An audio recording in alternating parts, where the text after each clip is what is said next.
frères et sœurs, quelle belle page d'évangile nous venons d'entendre. Notre Seigneur est invité. Et il y a quelqu'un qui se rend compte que Jésus sera là. C'est cette femme. Et comme elle est certaine que Jésus sera là, elle veut y être aussi. N'est-ce pas vous, moi, ici ce matin? Nous savons que quand nous célébrons le mystère de l'Eucharistie, notre Seigneur Jésus vient. Quel que soit le lieu, quelle que soit l'heure, nous lui avons donné rendez-vous et il vient. Il est là. Il est là dans la Sainte Eucharistie, dans le tabernacle, et il sera là dans la présence du pain et du vin, qui seront son corps et son sang pour nous nourrir de sa vie. Si nous sommes ici, n'est-ce pas le signe que nous souhaitons être nourris de la vie du Christ? Regardez, à vous de répondre et de lui faire votre réponse. Oui, Jésus, que ce soit toi qui sois la nourriture de ma vie. Et savoir pourquoi nous voulons être nourris de sa vie. Alors arrive cette femme qui se met à pleurer, qui a acheté un parfum très coûteux, et elle commence à s'occuper des pieds de Jésus. Cette femme découvre combien intérieurement elle est malheureuse. Intérieurement, cette femme n'a pas la paix. Et elle aimerait tellement retrouver la paix. Elle ne parvient pas à se pardonner ses péchés, ses travers, tout ce que vous voulez. Tout ce que vous et moi nous portons dans notre vie. Nous portons en nous des choses qu'on regrette.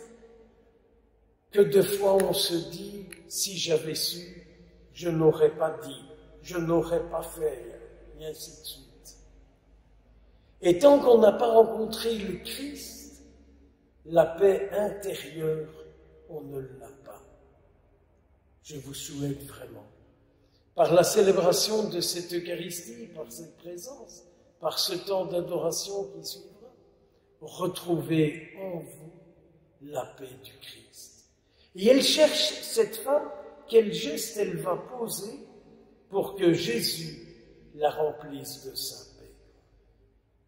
Jésus sait ce qui dans le cœur de cette femme trouble toute sa vie. Mes frères et mes sœurs, Jésus sait ce qui trouble ma vie, ce qui trouble votre vie, et que vous aimeriez ne plus tirer derrière vous, moi de même. Et puis alors il y a cette attitude de ce Simon, le bien-pensant. Simon sait, n'est-ce pas, il sait que cette femme, elle ne vaut rien. Et pourtant, il n'a rien dit. Il fait juste que ruminer ça à l'intérieur de lui-même et il se permet de condamner Jésus, si vraiment il était prophète, si vraiment il était croyant, si vraiment il était pratiquant. Nous avons ce genre d'expression. Il ou elle ne ferait pas comme ça. Et Jésus se rend compte que ce Simon a besoin d'être renvoyé à lui-même. C'est un autre point tellement important de cette page d'Évangile. Nous avons besoin d'être renvoyés à notre réalité. Tant qu'on n'est pas conscient de sa réalité, on croit toujours que c'est l'autre, que c'est les autres, et ainsi de suite, etc. Et donc, Jésus profite pour en faire une catéchèse et pour dire à cet homme, allez Simon, regarde un peu ton attitude envers moi. Tu ne m'as pas versé de l'eau, tu ne m'as pas fait d'onction, tu n'as pas fait ceci, tu n'as pas fait cela.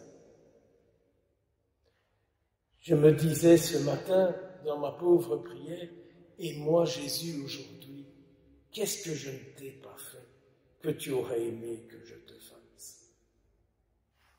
Posez-lui la question. Je suis intimement convaincu que notre Seigneur aujourd'hui comme hier attend que nous posions des gestes vis-à-vis de lui qui montrent que nous lui sommes attachés, que nous l'aimons, qu'il est notre vie, qu'il est notre sauveur. Alors, nous allons communier. Nous allons recevoir le corps de Jésus, c'est-à-dire Jésus lui-même en nous, qu'il vienne éclairer la réalité de notre vie, car c'est lui, cette lumière intérieure, qui met la vérité sur nous-mêmes. N'avons-nous pas besoin de quelqu'un qui vient dire, écoute, là, ça va pas, c'est pour ça que tu es malheureux, c'est pour ça que tu as tel tracas, c'est pour ça que tu as tel souci. Laissons Jésus venir nous éclairer paisiblement et croyons qu'il agit en nous et qu'il nous montrera le chemin de notre délivrance. Puissions y recevoir toutes les bénédictions dont vous et moi nous avons besoin pour être vraiment disciples de Jésus-Christ dans ce monde dans lequel nous vivons. En cet anniversaire de l'apparition de Notre-Dame à la Salette, que la Vierge Marie nous montre notre propre chemin de conversion. Au nom du Père, du Fils et du Saint-Esprit.